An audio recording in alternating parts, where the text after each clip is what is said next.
আমরা আজ বরিশাল বিভাগের জেলাসমূহের ভিতর আমরা ভোলা জেলা নিয়ে আমরা আলোচনা করব। আমরা গত পর্বগুলোতে আমরা বরিশাল বিভাগের বরগুনা জেলা নিয়ে আমরা আলোচনা করেছি। বরিশাল বিভাগের মোট জেলাসমূহ ৬টি, তার ভিতর ভোলা জেলা নিয়ে আমরা আলোচনা করব। ভোলা জেলার কতটি উপজেলা আছে, ভোলা জেলার উপজেলাগুলোর নাম, ভোলা জেলার বিখ্যাত স্থান, ভোলা জেলা কিভাবে নামকরণ করা হলো সে তথ্য সম্পর্কে আমরা জানব। ভিডিওটি স্কিপ না করে পুরো ভিডিওটি দেখার জন্য চেষ্টা করুন। আমরা ভোলা জেলার ম্যাপের ভিতর আমরা প্রবেশ করলাম। ছবিতে দেখা যাচ্ছে ভোলা জেলার একটা ম্যাপ আছে এখানে। ম্যাপটাই কিন্তু এখানে ভোলা জেলা সম্পূর্ণ। এখানে কয়েকটি উপজেলা নিয়ে যে ভোলা জেলা গঠিত সেই উপজেলাগুলোর নাম এখানে দেওয়া আছে। আমরা ভোলা জেলার মোট উপজেলা হচ্ছে মোট ৭টি। সেই উপজেলার ৭টির নাম আমরা জানব। ভোলা সদর,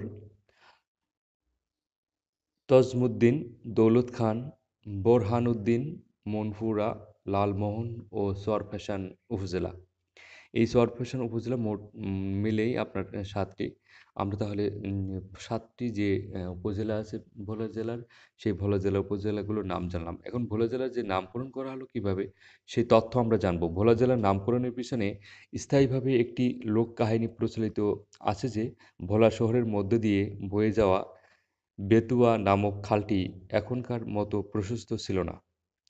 একসময় এটি পরিচালিত ছিল বেতুয়া নদী নামে।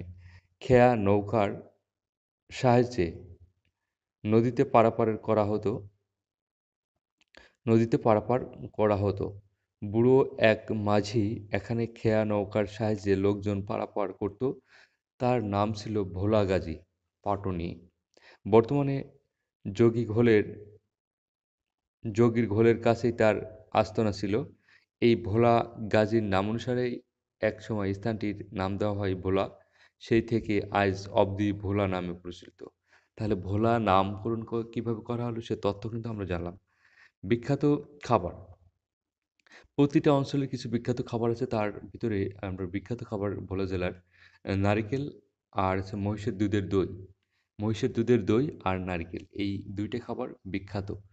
ভোলা জেলার যে বিখ্যাত স্থান যেগুলো ভ্রমণের জন্য যায়, বিভিন্ন তথ্য নেওয়ার জন্য বিভিন্ন তথ্য পাওয়া যায়, বিভিন্ন ঐতিহাসিক নিদর্শন রয়েছে সেই ভোলা জেলার বিখ্যাত স্থান।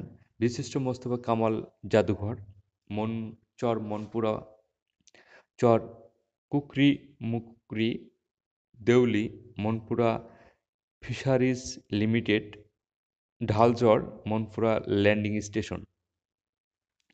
তাহলে আমরা বিখ্যাত যে স্থানগুলোর নাম সেই স্থানগুলোর নামও কিন্তু আমরা জানতে পারলাম।